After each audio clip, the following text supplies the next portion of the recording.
over 9,000!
Good evening, everybody. Welcome to the Gayest to Greatest Secret Tavern this side of Limsa the Queer Buccaneer. I am your host, the Metro Star Behind the Bar, Captain Eden Jackson, and tonight we are turning the bar into the theatre. It is Wrestling is Silly here on twitch.tv/Queer Buccaneer.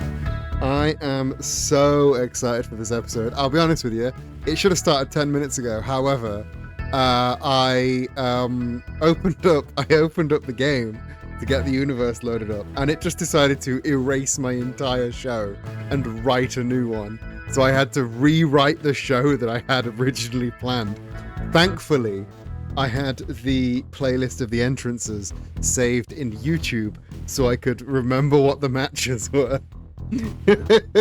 So thankfully, because I've got the entrances elsewhere, I could remember what show I had lined up. It's an incredible show for you today. We have got brand new matches, brand new wrestlers. Kona, you didn't miss a thing. You are right on time. We have some brand new wrestlers. We have some returning wrestlers. We have brand new match stipulations, and we have I can reveal our main event for this evening is the Wrestling is Silly Tag Team Championship. Somebody in the back room does need a stern talking to. You're so right. The main event for this evening will be the Wrestling is Silly World Tag Team Championship match. And it is one hell of a match for you. I have had a look at all of the tag matches we have had so far, all of the wins, all of the losses, the sort of power level differentials on who is beating who, and I have determined that the top 2 teams in Wrestling is Silly right now in season 2 are the Spider-Verse and the Lancer Fan Club. Spider-Verse, of course, they are 3-0 on beating Team Rocket. They have been relentlessly attacked by Team Rocket, and every single time Spider-Verse have come out on top. And the Lancer Fan Club came in out of nowhere, a brand new team. And not only were they victorious against quite possibly one of the most fan favorite teams of this show from back in season 1, the Deity Dogs. So those are your teams. Do I know who the Lancer Fan Club are? What are they from? They are Chris and Susie from Deltarune. 2 very, very high profile teams. The Lancer Fan Club got that win, defeated God himself and his friend Doug. And they will be going up in our main event against the Spider-Verse in tag action for the Wrestling is Silly Tag Team Championships. But we've got loads and loads of fantastic matches before then. Speaking of Doug and God, and speaking of the tag division, we couldn't let our other 2 red hot tag teams go this show without some kind of representation. So your opening contest for this evening, your opening contest for tonight's episode of Wrestling is Silly, is a first time meeting between 2 incredible tag teams. Team Rocket are going head to head against the Deity Dogs. Everyone, I don't know if there is a mod in chat, but if there is, I'm going to get this first prediction going. Who wins, Rocket or Dogs? Get your votes in now for the first poll, the first prediction of the evening. 2 fantastic teams. The Dogs have required, like, the Dogs have been like inches away from the tag titles basically their entire career. The Rockets are full of anger and vim and vigor and pep and energy and all those other words. This is gonna be a tough one. It's gonna be a tough one either way you slice it, and I think we should go down to the ring and see who wins.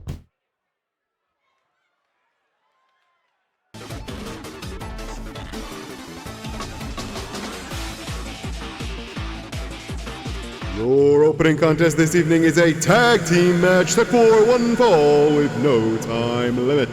Making their way to the ring first, from the Kanto region, Team Rocket! Jesse and James, 2 fantastic icons of whatever kind of queerness you think they might have.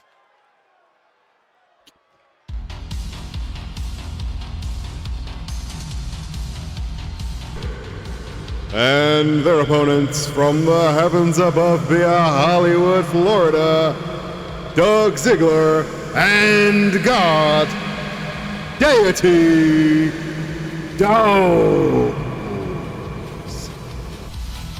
I would say both people both teams in this match are a little bit gay icon, you know?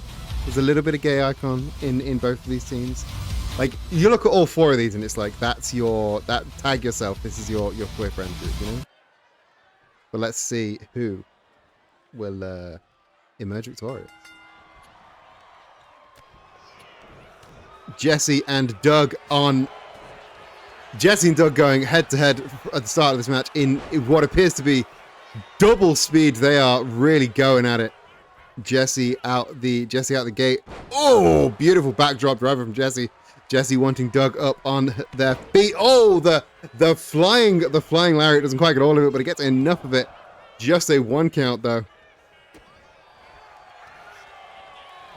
The irregular frame rates have decided to go the other way this week as we move into double speed for our opening contest. James with the kick to the thigh. Doug Ziggler with the drop kick though. James though returning to kick to that thigh, but the famouser from Doug Ziggler, was it? Doug not opting to hit James with anything off of that springboard instead.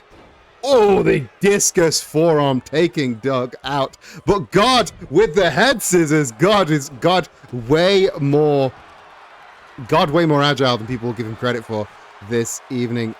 Taking Jesse up to her feet. He goes to hit the ropes.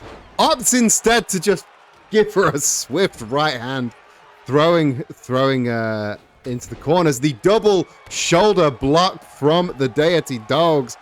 Doug raising Jesse up. Oh, and the chop block from Jesse. Jesse gets the cover.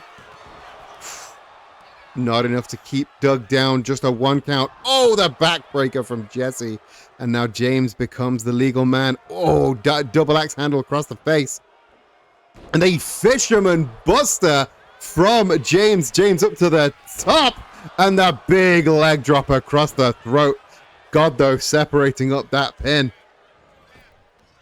Oh, and the flipping neck breaker off the ropes from James. And oh, wrenching that leg all the way around. Oh, Doug opting to try and neutralize Jesse on the outside, but instead eating a double axe handle and a Northern Light suplex for his crimes.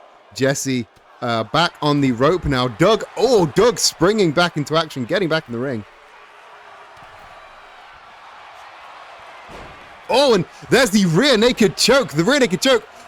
Oh, James able to get free with a little bit of assistance from Jesse, but the super kick lands. Still only a 2 count though. Jesse, now your legal woman for Team Rocket. Discus elbow interrupted. The booty bounce from Jesse misses its target. And now Doug Ziggler, Jesse going for the half and half. Doug avoiding. Doug though now deep in enemy waters. Oh, just a punch to the exposed ribs from James, tagging back out into God. And now, oh, beautiful butterfly suplex there from God. And now big boot. Couldn't quite connect though. Jesse interrupting that cover. Oh, and smashing the knee into the ground. James bouncing back though with concentrating a lot on those legs of. Oh, that's a nasty submission. Concentrating on the legs of God there. It's kind of like a Texas Cloverleaf, except instead of anything, you just. Oh, and God just shutting down. Here are your winners, the Deity Dogs.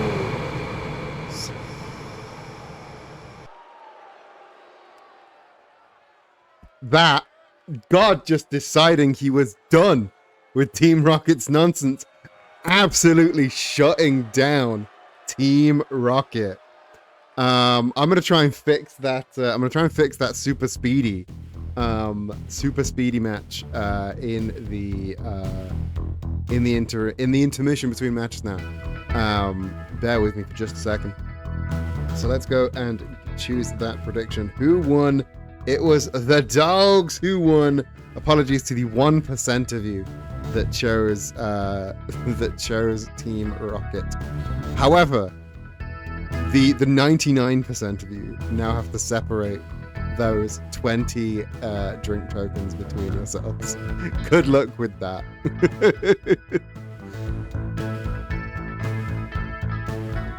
But your thing about the dogs is they like to make their opponents look good. Yes, they do like to make their opponents. They love making their opponents look good. They are huge proponents of losing with, what am I trying to say? They're huge proponents of losing and winning matches by looking by making everyone look good in the process. So for them to make their opponents look as good as they did with all of those near falls, all of those beautiful offense by James, it's good to see them get it. It's good to see the dogs win one, but they need to show off more. There's this clip of the dogs back in season 1 doing a perfect, like, it was a 450 splash from Doug and a shooting star press from God. One off the ropes, one off the corner, and they hit simultaneously on the same person. That is the kind of stuff that I want to see the dogs doing more of, you know? Don't tell me it's folks. It's done it again. I went out to change the graphics settings and it deleted all of the matches again.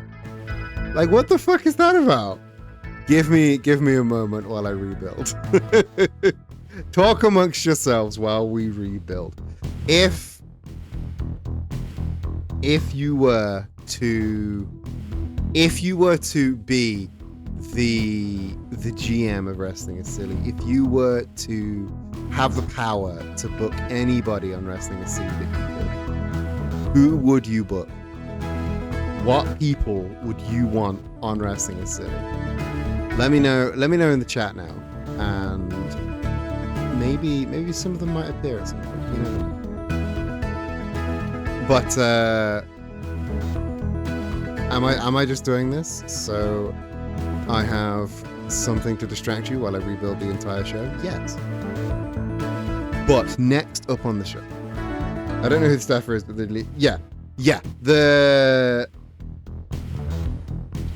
I have a very specific want, but it says he wants to earn it, or whatever that means. They want to earn it. Now, who's bad and we recognize, but the best moment in wrestling history is when Monday Nitro reached into the second hour and Pyro and Hulk Hogan leg dropped Lex Luger exactly at the time. That was pretty rad. Like, WCW sucked. Like, let's be honest, let's not mince words. WCW did kind of suck. But moments like that were banging. Our next match, by the way, is a continuation of the ongoing Twitch title. I would love to see a sibling tag team of Zagreus and Melino, sheer bisexual power. That is honestly, that is a pretty banging idea. I've not played Hades 2. I assume Melino is the Hades 2 pro tag. But I played a fair shake of Hades, and that would be like, they're already like dressed like wrestlers. Definitely on time. Don't worry, we the first match was played in fucking super speed for some reason, and then the game was like, no, you don't want those matches that you planned. You want these matches that I have planned. So we're now in the process of rebuilding the entire show. You have a moment.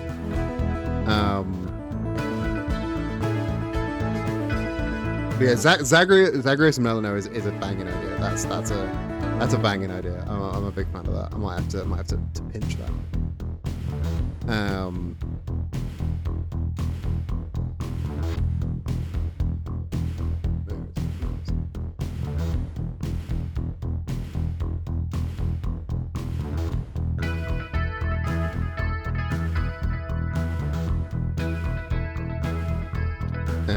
Hey everyone, if you were a crayon, what color crayon would you smooch? That is I like how that question took a big swerve. Like, I thought I knew where that question was going, but no, that isn't where I thought that was going at all. Midnight blue is a good color. I quite like that.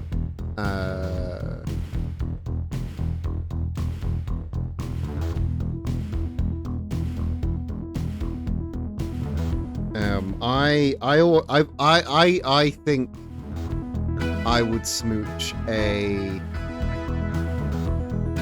pastel blue. I think would be quite smoochable. Dandelion, have you seen that woman on short form video sites? I think it's a woman. They are like collecting every kind of dandelion crayon that they can. They're amazing. They even like got odds and ends and melted them into new dandelion. Yes, her dedication is incredible. She's queen shit.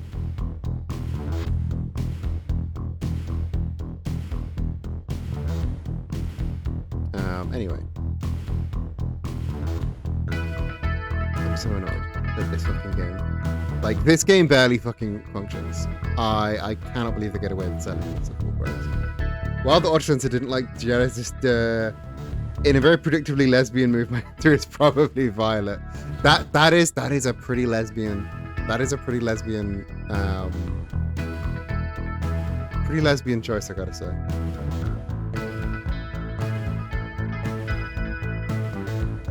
I think I'd like manually allowed the word lesbian because of Jedi.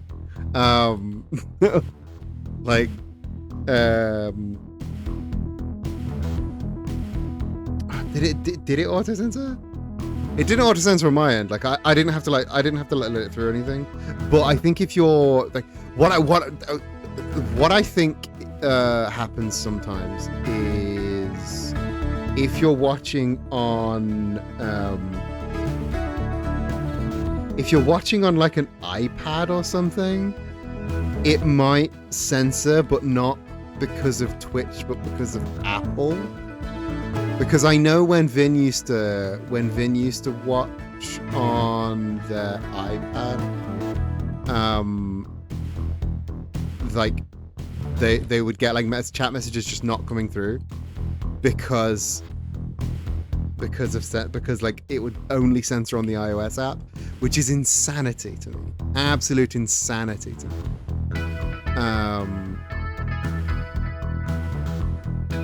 But you know, I fucking Apple doing fucking Apple things. Name more iconic dirt. So what you're saying is Tim Cook is a traitor. What I'm saying is Tim Cook is a traitor. Tim Apple, absolute traitor.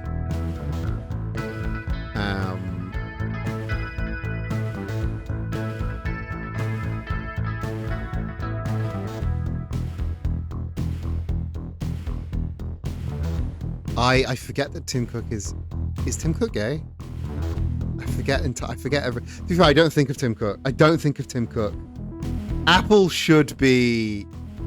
My lawyers have advised me not to finish the sentence. Apple, yeah, I don't enjoy Apple.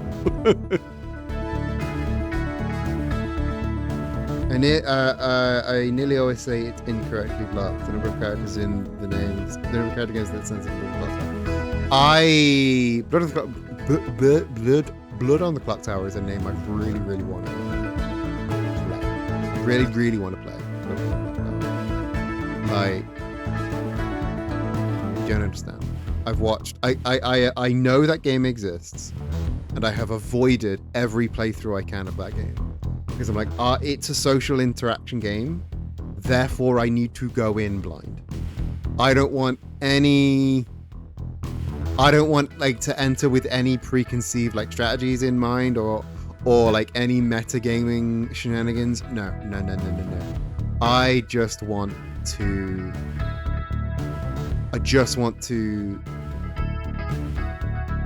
know the game, play the game, and experience it blind. You know what I'm saying?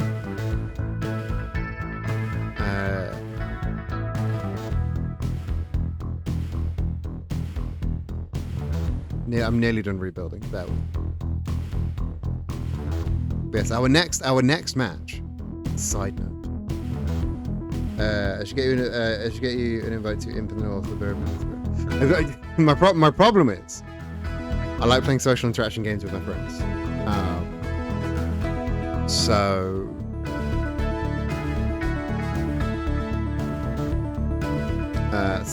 it's more getting my friends to play.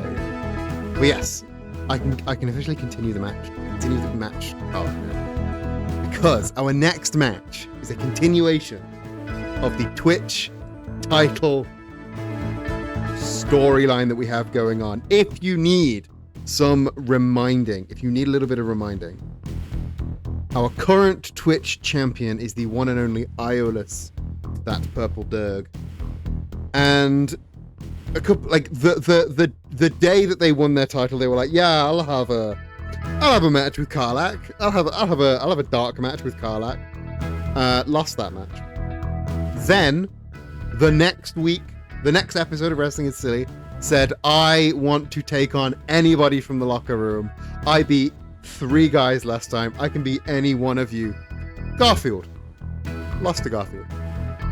So they both have a pinfall on the champ. And I spoke to Iolus backstage and I was like, they're both saying they want a title shot. And do you want to do a triple threat for the title? No. Iolus wasn't interested in a triple threat for the title because they do not want to lose their title if, say, somebody else gets pinned. Because in a triple threat, if, say, Karlach pinned Garfield, Iolus loses the title without being involved in the pin, and that's not very fair. So, our next match is a Twitch Championship qualifying match. The winner between Karlach and Garfield will get a title shot next episode of Wrestling is Silly. However, to keep it all above board, there's one extra wrinkle for this match. And that is the referee of this match will be Twitch champion Iolus. Get your predictions in now. Who will win and go on to get a Twitch title match? Karlach or Garfield? Let's go down to the ring for our second match of the night.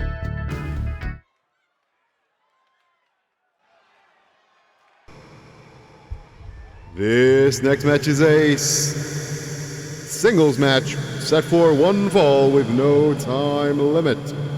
Making their way to the ring first, your special referee for this match, Wrestling is Silly Twitch champion, Iolus.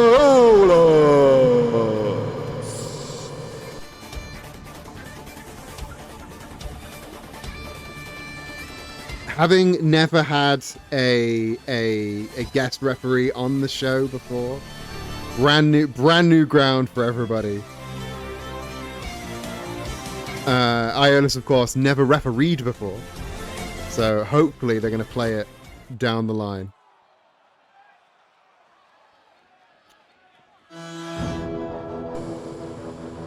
And your competitors first, from Baldur's Gate, Karlach.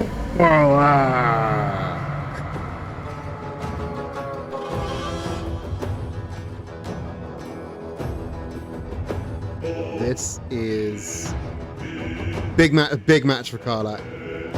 Yeah, somebody going from wrestler to referee as opposed to Gus who went the other way. It's wild.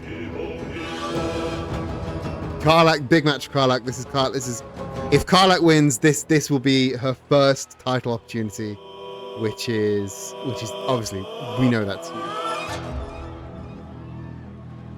Garfield has had a title shot before, but this is going to be the first for old Carla. Can she get her head in the right space for this?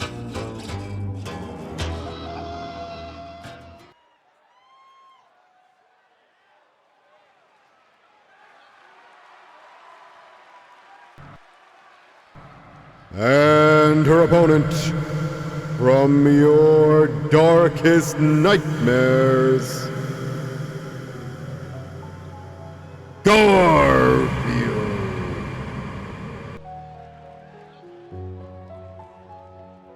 Yeah, I don't know why this week it's like, let's go twice the frame rate, but we're here.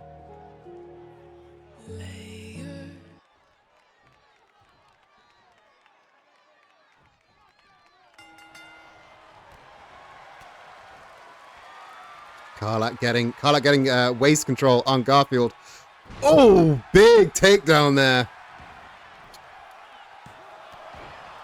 First pinfall attempt for Karlach. Karlach keeping on top of Garfield. Oh, repetitive blows from the Barbarian across the face of the Eldritch Abomination. Garfield getting to his feet though now. Karlach maybe taunting a little bit too much. No! Garfield avoiding the springboard lariat. Oh, Dragon Screw takes Garfield down. Karlach remaining in control. Knee drop across the throat, but Garfield got the boot up. Garfield now. Oh, a sharp DDT. Garfield with the boot, the double axe handle, and the just clothesline across the back of the head. The Garfield now the one taunting. Karlach. Oh, Karlach with a beautiful pin. Very, very tight, out of nowhere roll up there from Karlach. Karlach with the springboard senton gets a cover. Iola's counting maybe a little bit quicker when it's Karlach with the cover. I assumed they were going to play it straight down the middle, but oh, beautiful jawbreaker over the top. I thought Garfield would escape that, but alas, Karlach had it scouted over on the. Oh, that's a.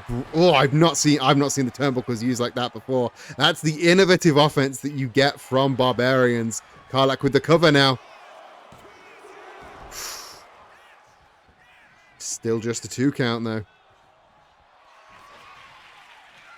And up on the shoulders, the big, huge F5, F10 even. Still only a 2 count though. Garfield is not going down that easy. We know Garfield is a existential threat to not just Karlach, but everybody who steps in a ring with this absolute beast. Garfield now with cover. Just a 2 count though. Oh, Garfield going for that fall away slam maybe, but Karlach not having it. Instead, Garfield just approaching the problem in a different way. Instead, just hammering. And now up on the shoulders. Karlach in a bad position. The guillotine off the top rope. And now, oh, the hand of Karlach just being stomped by those big, beastly feet.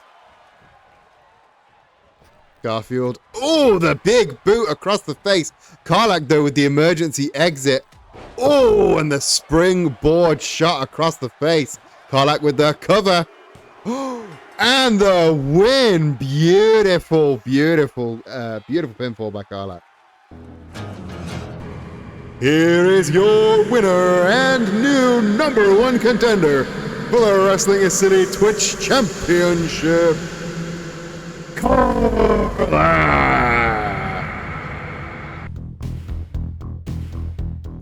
Karlach, you think perhaps Garfield didn't take Karlach seriously? It's an interesting approach. I think you may be onto something there, because Garfield has been around wrestling in Silly for a very, very long time. Not quite a day oneer, but not quite not a day oneer, you know what I mean? And to see a newcomer come in get a title shot this quick. I think perhaps Garfield, again, maybe just didn't take her seriously, but with someone as formidable and as trained in fighting as Karlach is, you cannot not take her seriously. You must take Karlach seriously, or she will, as we saw, destroy you. So Karlach, next episode of Wrestling is Silly, Karlach will be facing Iolaus for the Wrestling is Silly Twitch Championship. What a show that will be, but we still have lots to go with this episode.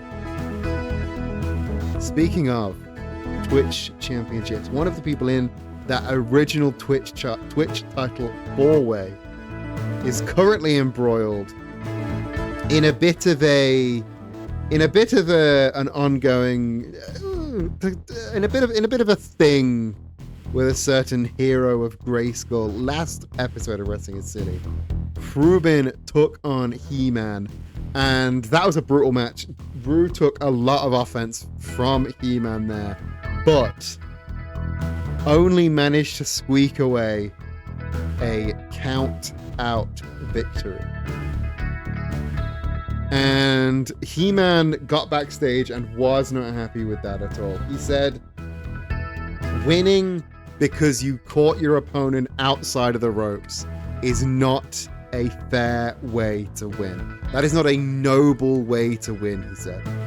So, he's been cooking. And a couple of days ago, he said to me, Captain, I would like to challenge Rue to a rematch under Grayskull rules. And I said to him, He-Man, what the fuck are Grayskull rules? I have never heard of Grayskull rules before. And he said, well, when we trained in Castle, when we hone our powers in Grayskull, there are no ropes to get in the way. There are no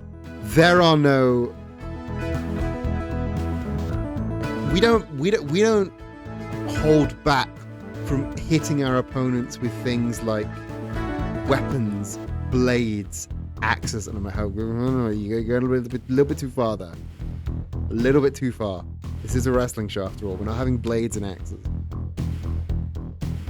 But he carried on talking, and from what I understood, the gist of the Grayskull rules match, and I think I got it. I think I understand what he's talking about. So, without further ado, your next match of this evening is a Grayskull rules match. He-Man versus Rubin. Let's go down to the ring and get this started, shall we?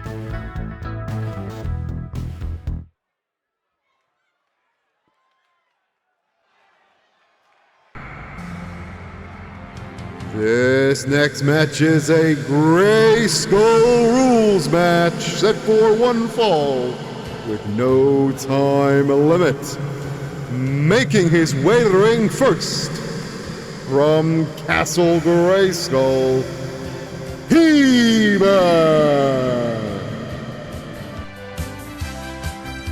Don't worry, I have paid a guy to, one, get that blade away, and two, explain to us the rules of the Grayskull rules match. As you can see, we have taken the ropes away at the request of He-Man. He said they were just getting in the way.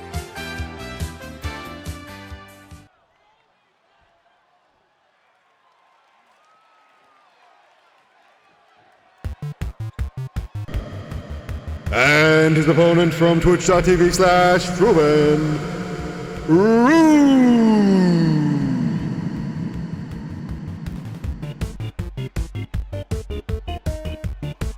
Rue usually slides in under the ropes, full of energy, full of enthusiasm. With no ropes, very clearly they didn't really know what to do with themselves. it looks very weird with no ropes. We've got these.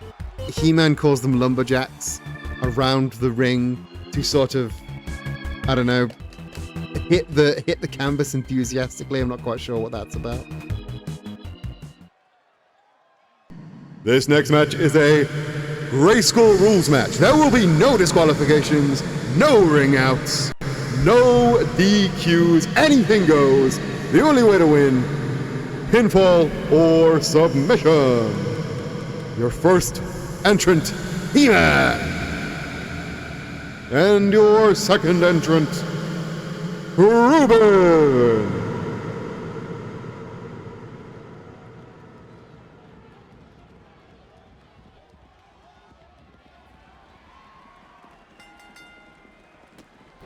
Oh, beautiful head scissors there, taking He-Man down. Ru with the energetic start. And up on the shoulders. Oh, a GTH out of nowhere. Early cover there. And a 2 count already. That definitely, I think that might have caught He-Man by surprise. Oh, but the arm drag taking down Ru. He-Man back in control. And oh, the tombstone pile driver there. He-Man now with the cover. Only a 2 though.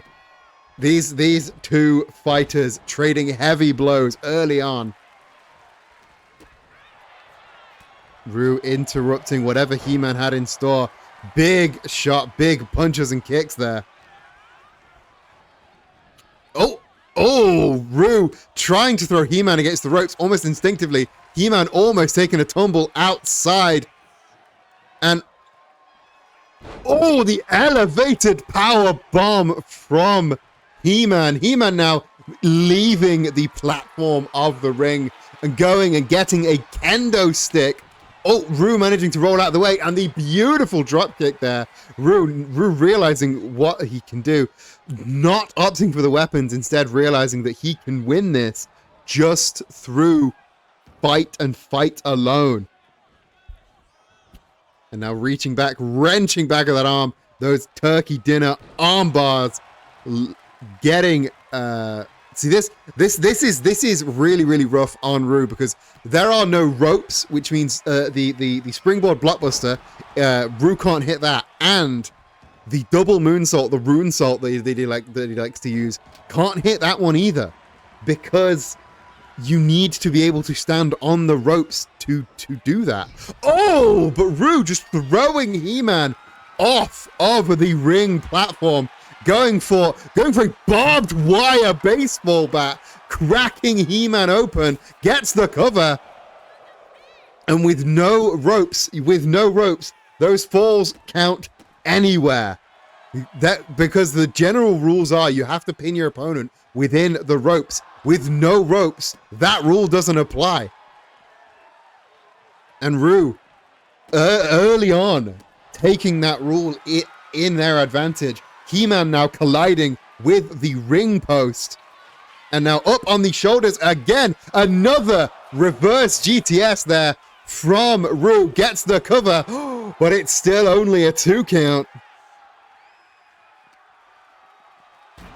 Ru, though, He-Man may have chosen the rules, but Ru is taking every advantage that they can get. And now the hockey stick out. Ru finding all of the interesting toys that He-Man has put under the ring. Cover after that beautiful spinning back kick. And there's the win.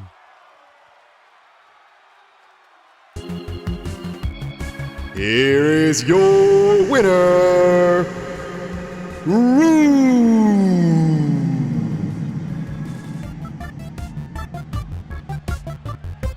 Very impressive. Adapting to a brand new match type that quick. Taking it all in your stride. That was very impressive thinking on their feet. Beautiful play there from Ru. And now Ru is now 2-0 over He-Man. I don't think the first match, that was a ring out victory. He-Man maybe had some ground to stand on, but now every single rule, every single element of that match was in He-Man's court.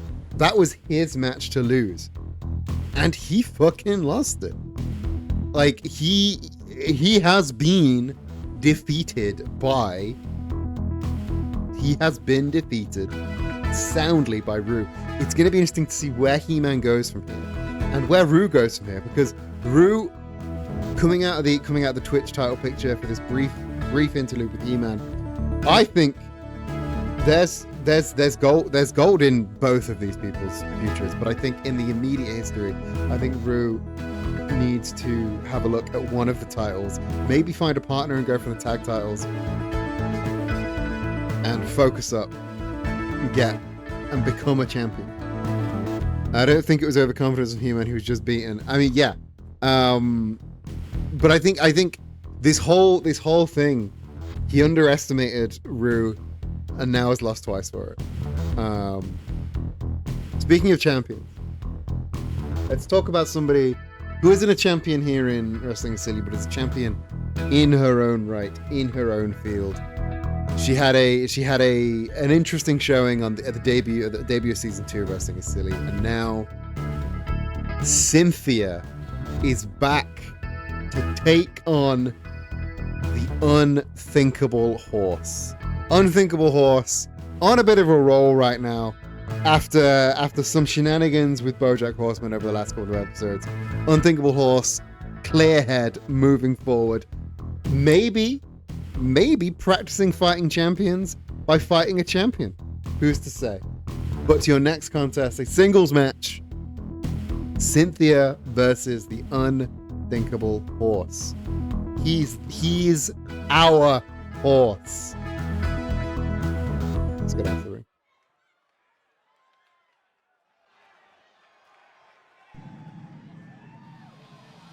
This next match is set for one fall with no time limit. Making their way to the ring first, from out of this world, the Unthinkable Horse.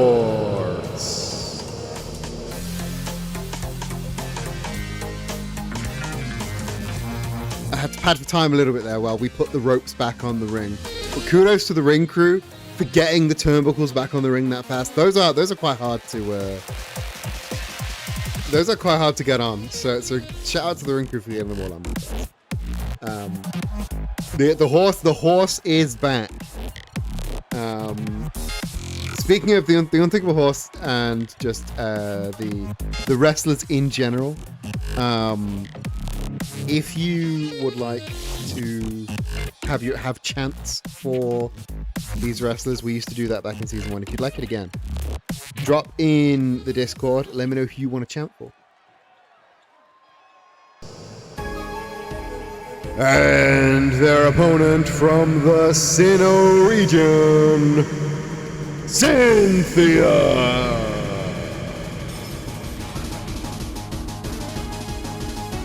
There is a lot going on with the horse visually. Ooh, banana. There is a lot going on with the Unthinkable Horse just visually. I think it's like Dazzle camo maybe.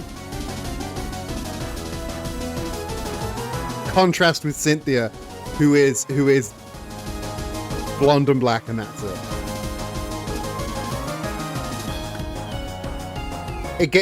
That does go with it. It's part of course being an interdimensional being. Back in season 1, there was a whole faction of Unthinkables, and they were all there was a chicken, there was a sheep, there was the horse. They were all that kind of day glow aesthetic. So I think whatever dimension they're from, it's kind of just what they look like. There was a rabbit as well. That was the last one.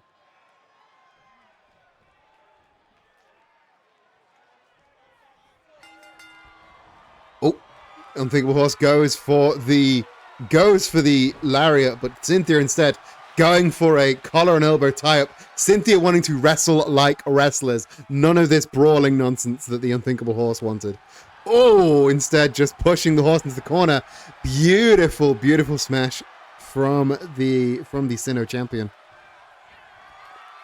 And now back into the collar and elbow tie-up. Can the horse learning to play by Cynthia's rules, thrusting Cynthia into the corner, going for a double axe, not quite getting all of it, but getting enough to take Cynthia down. Cynthia though with the one-legged takedown.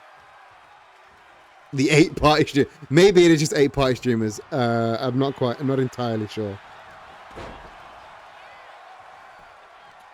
Unthinkable Horse. Oh, driving the knee of Cynthia into the ground. Cynthia though spinning through with that ankle pick, and now just a cross-face shots to the Unthinkable Horse. We know Cynthia is no nonsense in combat, but can she extend that to the wrestling ring? The diving cross body. Cynthia with the cover. Just a 1 though.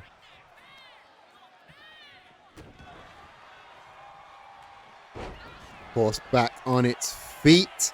Cynthia getting up very, very slowly. Catching the lariat, the STO from Cynthia.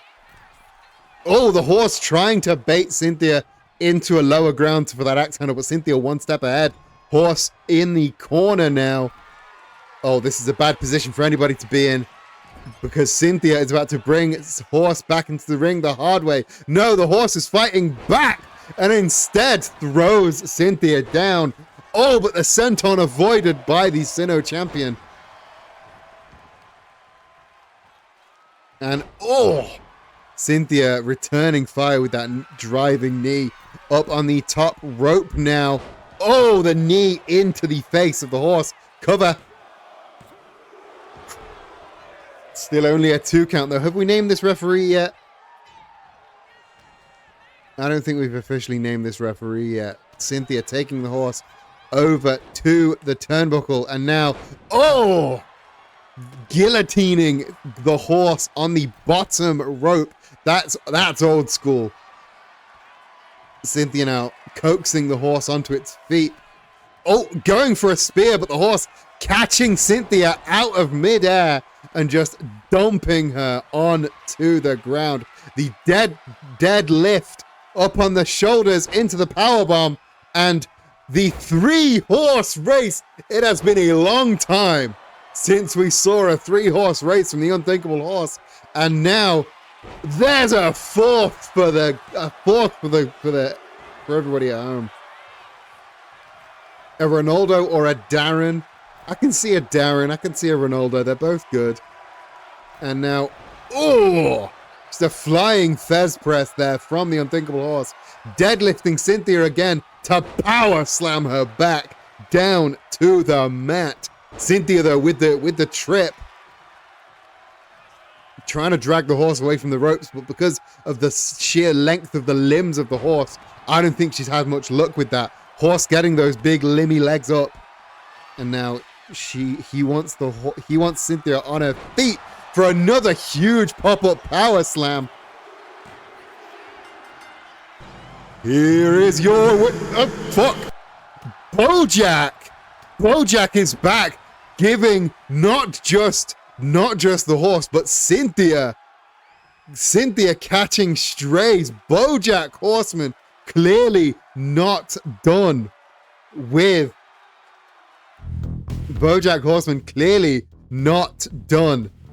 the Unthinkable Horse. This horse rivalry is not horse over yet. No horse team there yet. Maybe at one point they can set aside their differences, but they're not on the same page right now. Bojack, but I'm not sure if Bojack was angry at both of them. Maybe he was on something. You know what Bojack's like. But I think Bojack is mad with the Unthinkable Horse for interrupting what happened last week, and also like Cynthia just got in the way there. I don't think Bojack has beef with Cynthia, but I don't think Cynthia's going to be happy with Bojack, you know? It's going to be interesting to see what Cynthia has to say backstage. I don't know. I don't think she'll be very happy. I was so distracted by Bojack's intervention with the completely half guy who won. It was the unthinkable horse who won with that 5th pop-up power bomb. But Bojack intervening, stealing the limelight from the unthinkable horse. And the horse ain't gonna like that. Horses famously don't like it when you do that. Moving on. Next up, last episode, saw a few things. But one of the things that I think we're all most excited about is a return. Last week saw the return of Luigi. Luigi returning to get in the face of his former brother turned enemy, Mario. After Mario just tapped out against 9S, Luigi came, admittedly stole 9S's thunder a little bit. Luigi came in and just stared down his brother. And I did consider, what do we want to do about this? Do we want to keep them apart? I know they've got a lot of history. And then I just thought, fuck it. This is a place where people fight. So, let them fight, I say. Your next match, Mario versus Luigi. No stipulation, no funny business. These two brothers have had this bubbling for years now. Basically, the entirety of wrestling is silly. Bubbling up to this. Get your predictions in now. Who wins? Mario, Mr. M. Mario, or Luigi, Mr. L. Mario? Let's fucking go.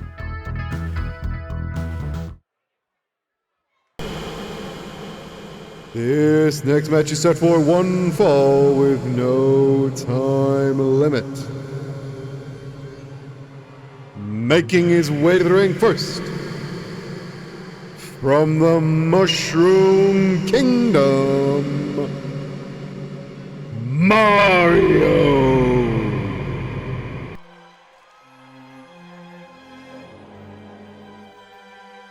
Still coming out with the cape. He's not gone back to the Mr. M red and black. But he's coming out with his cape, still pretending he's a hero. But we know. We know what he's about. And he is not a good dude.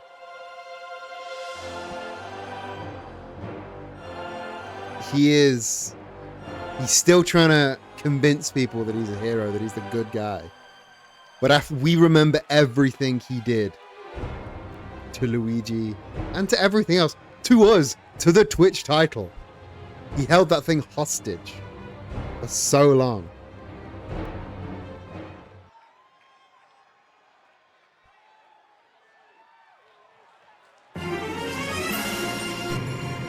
And his opponent, also from the Mushroom Kingdom, Luigi.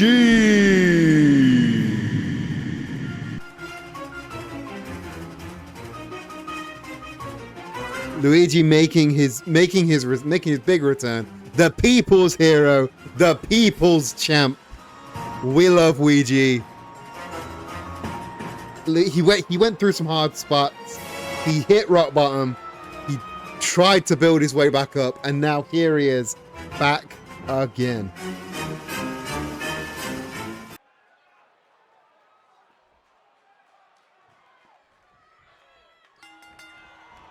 Oh, Luigi combat rolling out the way, but Mario Mario straight into the pin. Luigi reverses. Collar and elbow tie up. This is a little bit more subdued than I thought they were going to be opening up. But as we hit the break, if they could not finish the match in the break, that would be great. We're doing proper AEW style picture in picture right now. Luigi wanting Mario on his feet. Luigi springboard doesn't quite catch all of it, but gets enough to get Mario down. These beautiful pop-up moonsault. And now back to the collar and elbow tie-up. Mario getting a headlock over on the green plumber. Luigi, though, really wrenching at it. Luigi not able to get out of the grasp. Oh, yeah! There it is. A beautiful side suplex there to get out of that headlock. Back into the collar and elbow. Maybe I think they might have heard that it's break. That people are in ad jail and nobody wants Luigi fighting for you, not wanting to win the match in ad jail, slowing the pace down. Oh, a beautiful double moonsault. Luigi up on the top ropes, superstar press. Luigi with the cover. Here is your winner, Luigi.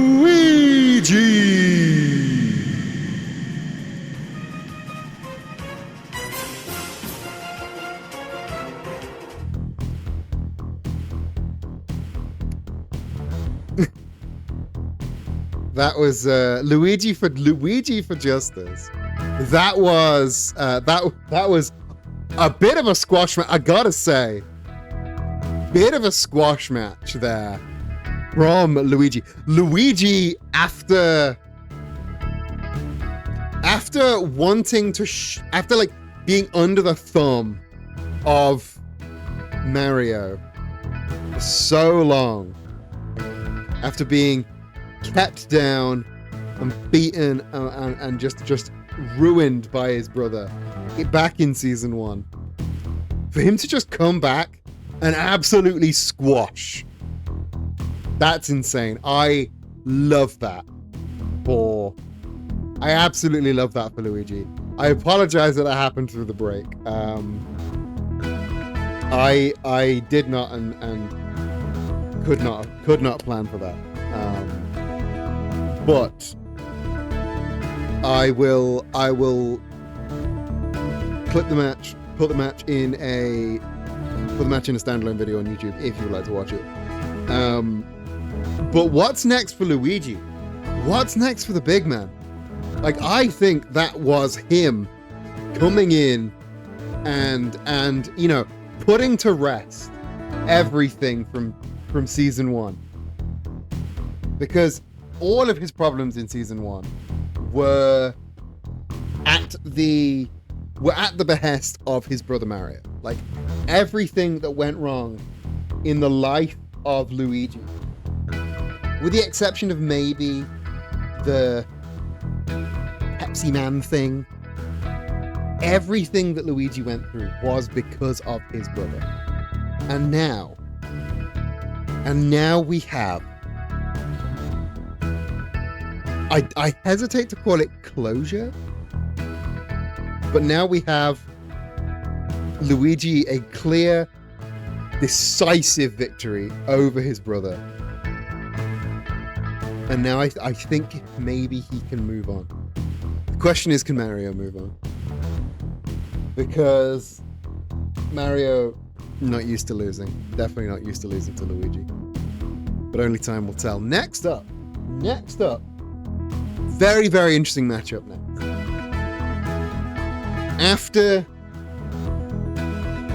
After shutting down Mackie Chase's title opportunity against Cruella de Vil, King said he wanted a one-on-one against the most impressive face he saw last episode. And when I said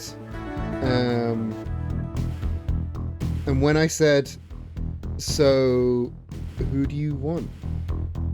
Who is the most impressive face of last episode? King said that little grey guy that dragged the horse, that dragged the drugged up horse to a 5-star match. So your next match of this evening, King versus Spamton. This should be something big. Get your predictions in now as we go down to the ring. This next match is set for one fall with no time limit. Making his way to the ring first from Mexico City, Mexico, King!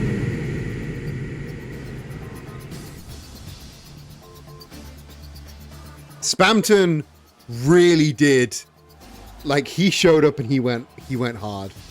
But King is like this close. He was saying backstage. Let me tell you what King was saying backstage the other day. After his win over Mackie, he was parading backstage saying, well, maybe I should get the title shot.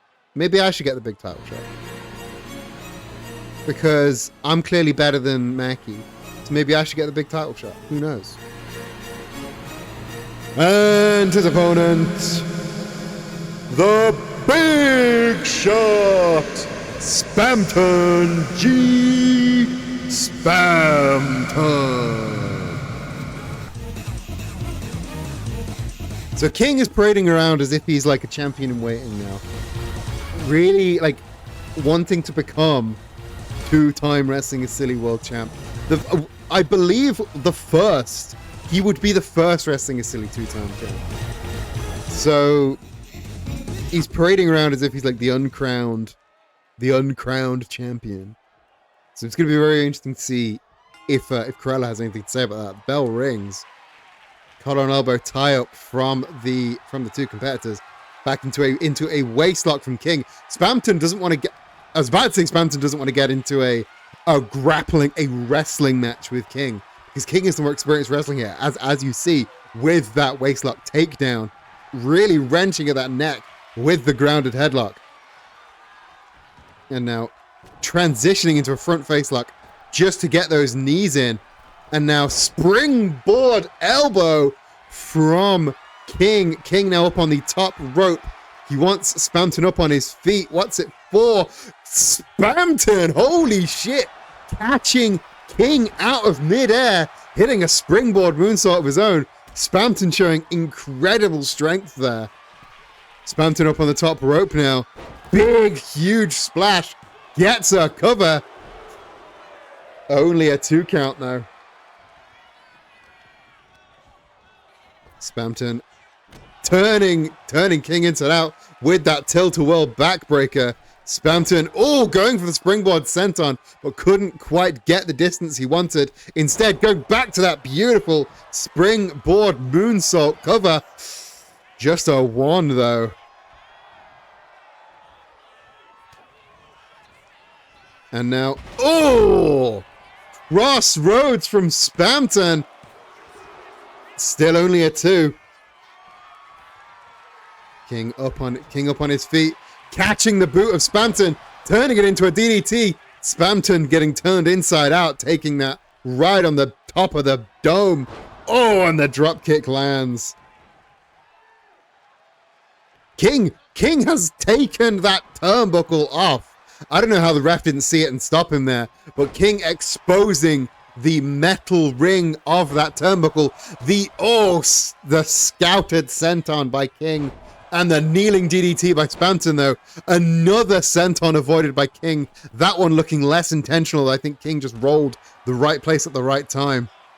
King with the boot up. Spamton unable to get going into first gear. A beautiful combination of grapples there from King. But this is what he's known for.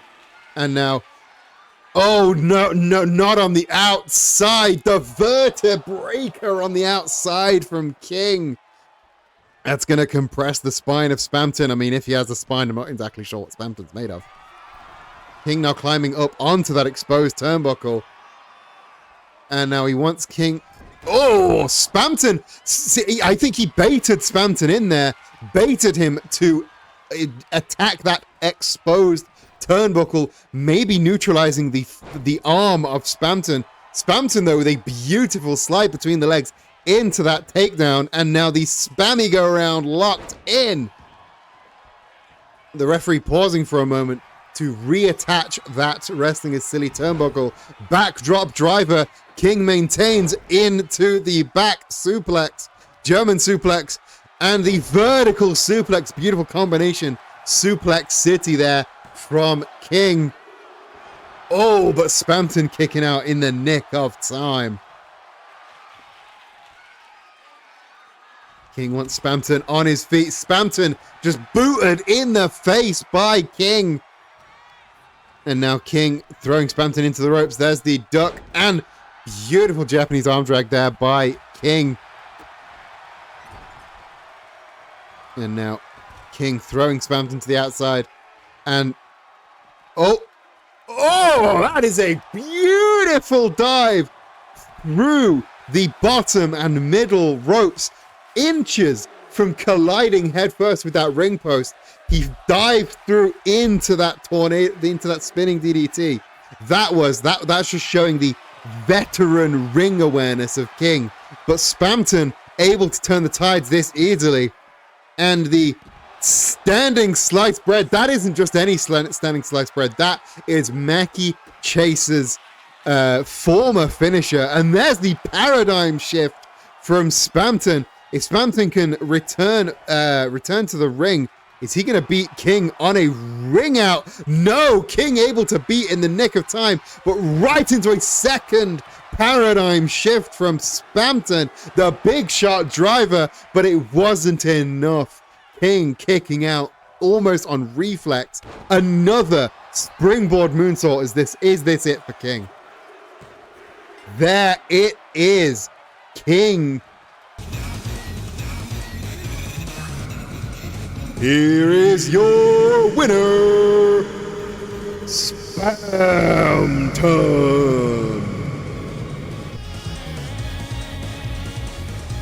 Spamton demanding the referee get his phone. Spamton's going to make a very important call. He is a big shot after all. Got to tell the world about the very, very important match that he just won. He just beat a former world champion here on Wrestling is Silly. What a guy. What an absolute guy Spamton is.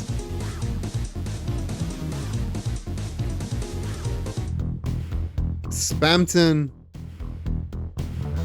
What a match. What a match. Jedi not pleased that Spamton won. I think like Spamton is putting on banger after banger. Spamton. I do not. Are you a Spamton hater? I do much care for Spamton. I have interesting thoughts about the title picture now, because we've got. Let's be real. There are 3 people potentially that could have a claim at the Wrestling is Silly Unified World Title. You've got Mackie Chase, who is still owed his rematch. You've got King, who shut down Mackie Chase. And now you've got Spamton, who shut down King. I got Spamton haters in the chat. I could never be a Spamton hater. I have no knowledge of Deltarune and no context what Spamton is, but he strikes me as a whiny little man. He's kind of an absolute genius, but in a fun way, you know, in a fun way. Let's go on to our next match.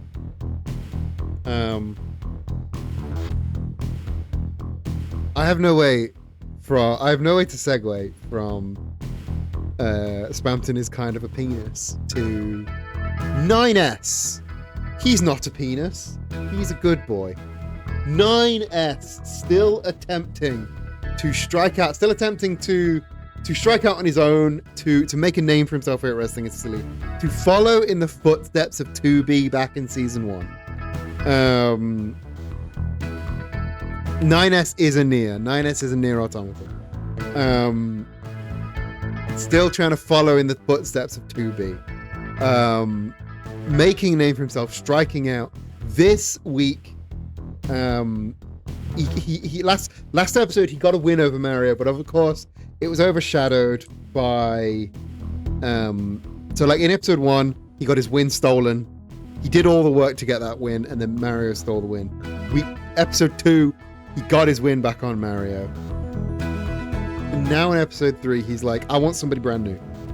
Don't put me back in the ring with Mario. I'm sick of Mario. All my homies hate Mario. I want someone new. Give me somebody nobody's ever seen before. And as with all things, this brand new wrestler, I mean, it was only a matter of time. I'm not going to tell you who it is. Let's get out to the ring.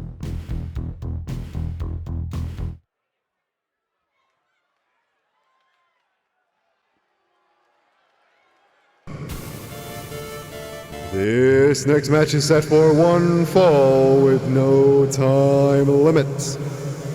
Making their way to the ring first, being accompanied by 2B 9S. They are fully in turbo mode. Yoha Cooperation Type 9.2. They are back with a vengeance. 2B coming to accompany 9S.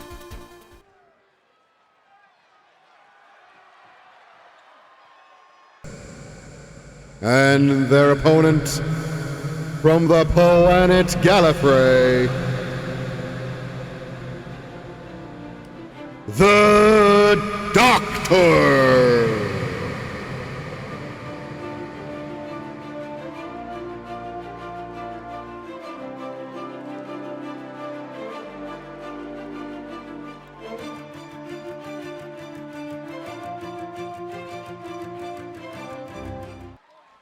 I know that's the 11th Doctor's theme, but it's a good theme.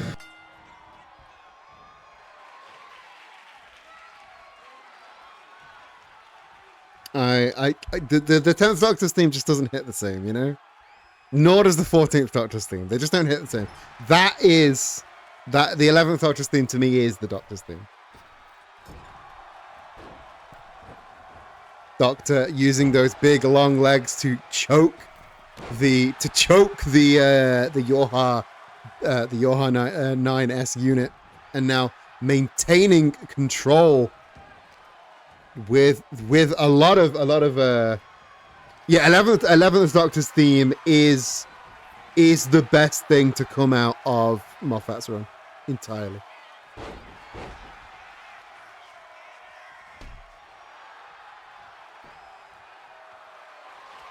Tennant, Doctor taking a moment to hit with a brutal knee strike right to the chops of 9S, and going for another one, but 9S avoiding, hitting the Northern Lights suplex. Beautiful reversal of momentum there from 9S.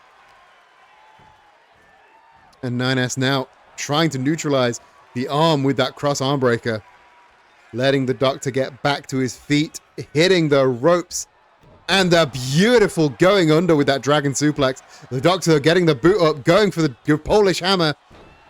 Flipping over the top. The Doctor gets a cover. Only a 1 count though. The Doctor going for that senton.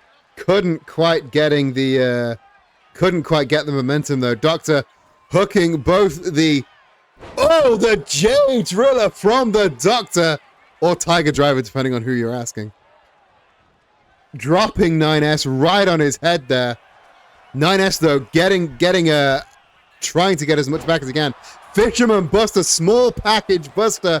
I don't know what you want to call it, but he dropped the dock on his head, caught his legs.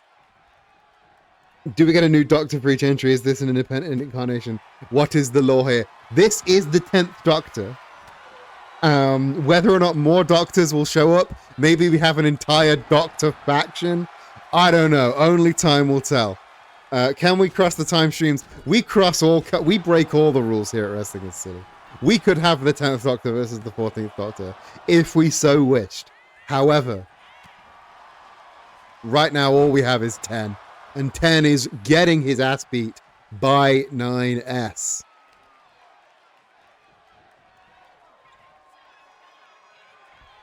A King of the Ring tournament of all the Doctors. Battle for the NHS. Sling Blade from the Doctor.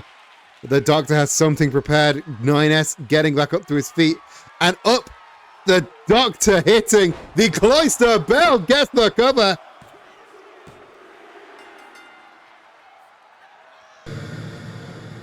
Your winner for this match, the Doctor.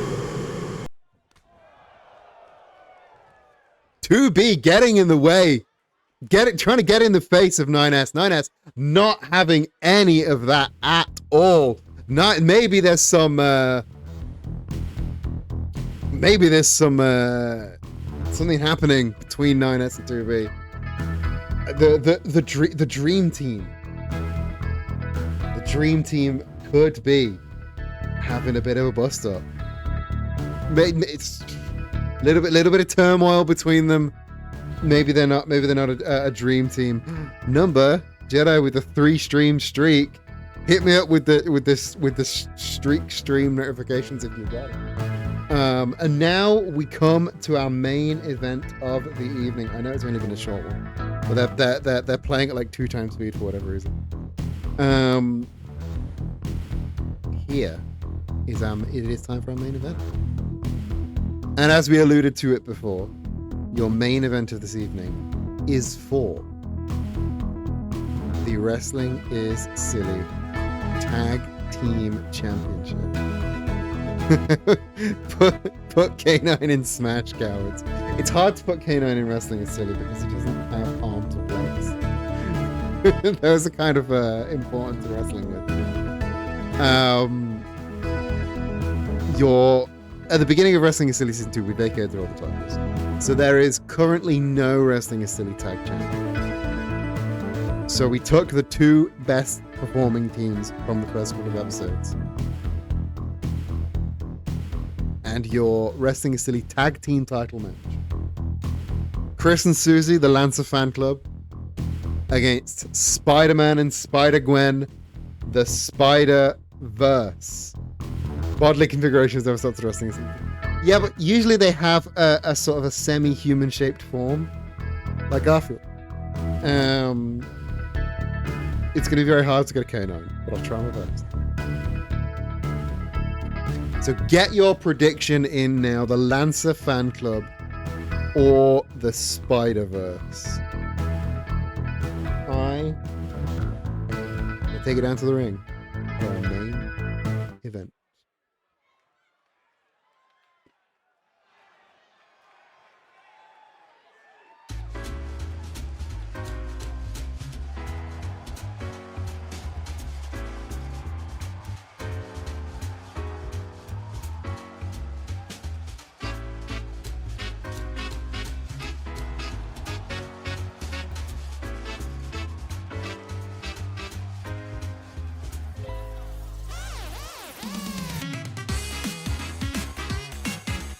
Coming down, they mean business.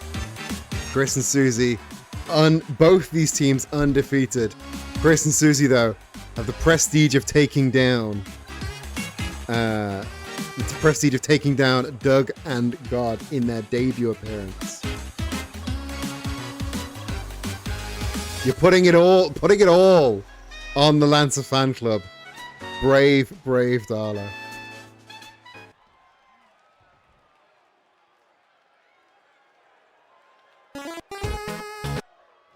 Nope, that wasn't the right thing.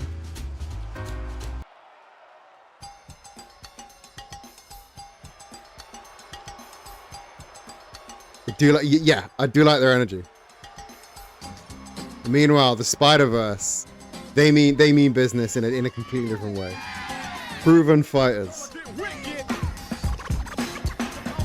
Spider-Man, Spider-Gwen both have saved their cities multiple times.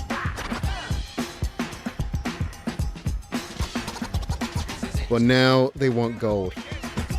They want to do something for them. Increasingly controversial after last episode's incident. Like, the incident was not started by them. I have it on good authority that it was started by Team Rocket. I can't prove that. We don't have cameras backstage, but I have it on good authority that it was started by Team Rocket.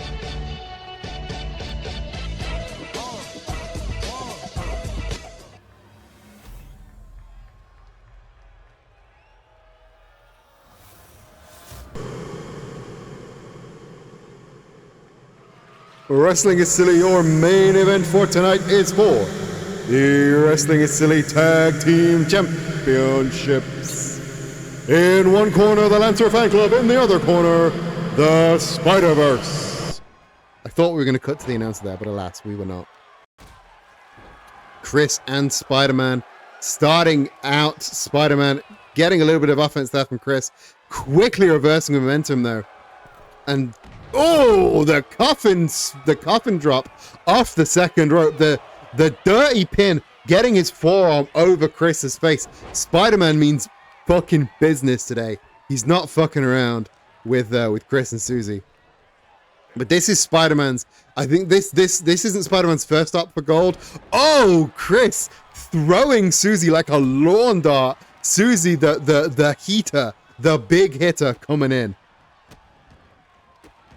But yeah, this isn't. Spider-Man was a very, very brief Flippy Shit Division champion back in season 1, but this is his first go at tag gold. He couldn't quite get the mixed tag championships back in season 1, which of course don't exist now because it's all mixed. So this he and Spider-Gwen, they want this. They want this big time. And of course, this is the first title opportunity for the Lance Fan Club. They're only in their second match, but I have faith in them. Oh, the thunderclap by Susie and the backbreaker. Oh, Spider-Man getting the tag. Spider-Gwen now legal right into the awaiting power bomb of Susie. Susie, as usual, nothing but business. Oh, the hate breaker from Susie. Susie tagging out to back into Chris. Chris going for a dropkick, avoided by Spider-Gwen. And now Spider-Gwen just wrenching the arm of Chris all the way around. Gwen throwing Chris into the Spider's corner with the lefts and rights. Chris, though, able to swap out into that judo toss. The Lancer Fan Club getting those quick tags to make sure they're both getting those rest periods in. So they're both full of energy throughout the entire match. That's real intelligent tag team action.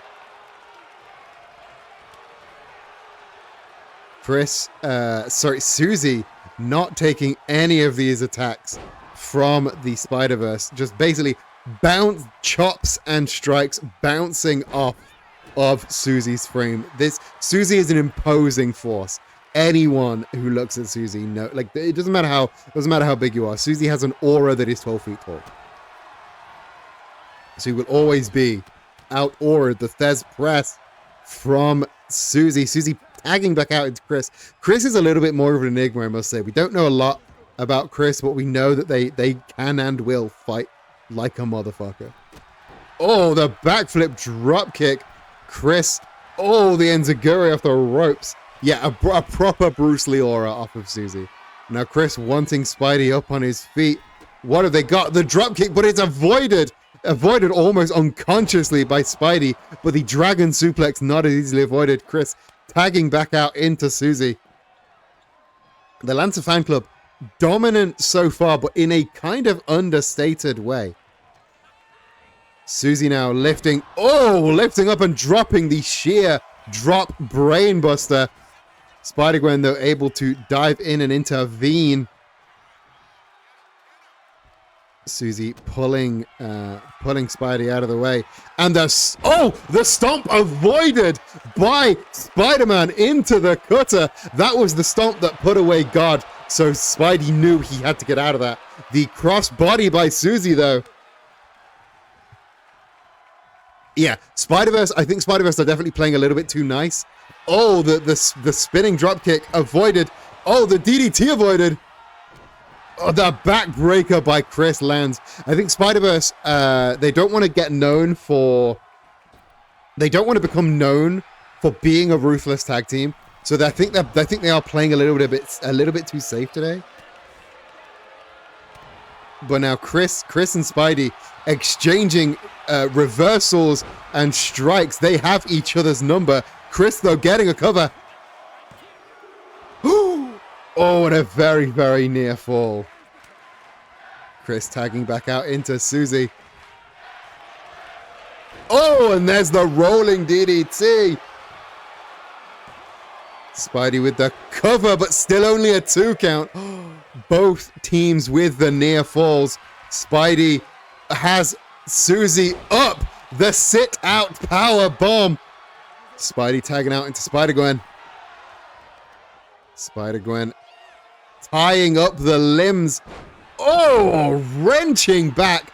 That cloverleaf backbreaker. Never seen something like that before in all my time as a commentator. Now both the Spiders throwing Susie, and there, it took 2 shoulder blocks to get Susie down. And now, oh, the snapping of the arm there from Spider-Man. But Susie fighting back as best she can. The crossbody out of nowhere. And now Susie throwing Spidey into Chris's corner. But Spidey got the elbow up, and now has managed to reverse momentum. He's up. He's high flying. The Spidey stomp. He gets the cover, but it's right in front of Chris. Spidey is realizing that being nice isn't working. And now you see he's limping just a little bit, so he's tagging out to Gwen. Maybe get a little bit of a heal up on that injured leg. And now Spider-Gwen feeling the wrath of Susie with the kneeling power bomb there. Susie tagging out to Chris. Chris hits the ropes. Oh! The springboard Pele kick, the standing moonsault, the cover. Still just a 2, though. Chris, knowing he's going to have to dig deep for this. Chris has, just planting Spider-Gwen down. And now he had a plan for something in that corner. Spider-Man did not want them to emerge victorious with that plan. And now Spidey-Gwen goes up and slips out that back door. Did not want to face another one of those brainbusters. Gwen has a lot of Spidey spirit. And now tying up the legs. The British figure 4 leg lock. Is Susie going to tap? Susie not going to tap. Spider-Gwen is a high flyer, but also very talented technical wrestler. The crossface there, but Chris having to come in to break up the submission hold. I think Chris knows that submissions might be Susie's weakness. But now both women are down. Spider-Gwen first up to her feet, brings Susie up. Now Susie with the elbow up doesn't want to face another one of those double shoulder blocks. Back on a horrible Juju Katami, and Susie taps. Here are your winners and new Wrestling is Silly Tag Team Champions, the Spider-Verse.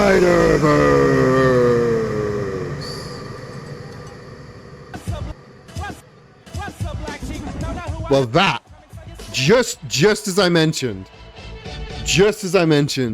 that Susie may be weak against those submissions, it was that arm trapped Juju Katami that put Susie away, and now your new Wrestling is Silly Tag Team Champions. the Spider-Verse. It's been a bit of a weird show. I acknowledge that. Because everyone was playing at about 1.5 times speed. And I've still not quite figured out how to get them to, play at the right fucking speed. But this is, the commentator's blessing. But now that we have Tag Champs Spider-Verse, I can tell you easily who is going to be chomping at the bit for the first tag title defense, and that is two little queers called Jesse and James. I can't see anybody else wanting that tag title defense more, because they've been at each other's throats for the last 6 weeks. And now only time will tell what happens next. I know we have one match booked for next week, and that is Iolus versus Karlach for the Wrestling is Silly Twitch title. All this and more coming back to your screens in 2 weeks' time. But with that out of the way, we are coming to the end of Wrestling is Silly for this week. I hope you've had a good time. I've had fun. I've not had the technical difficulties is not fun, I must say. But other than the technical difficulties, I've really enjoyed bringing Wrestling is Silly back. If you want to help shape the future of Wrestling is Silly, you can do that in the Discord. I need help with recording chants. So if you want chants for your favorite wrestlers, please do be in the Discord, and I will ask you to record chants for me. But I'm looking for somebody to raid into. Who should we go and say hello to?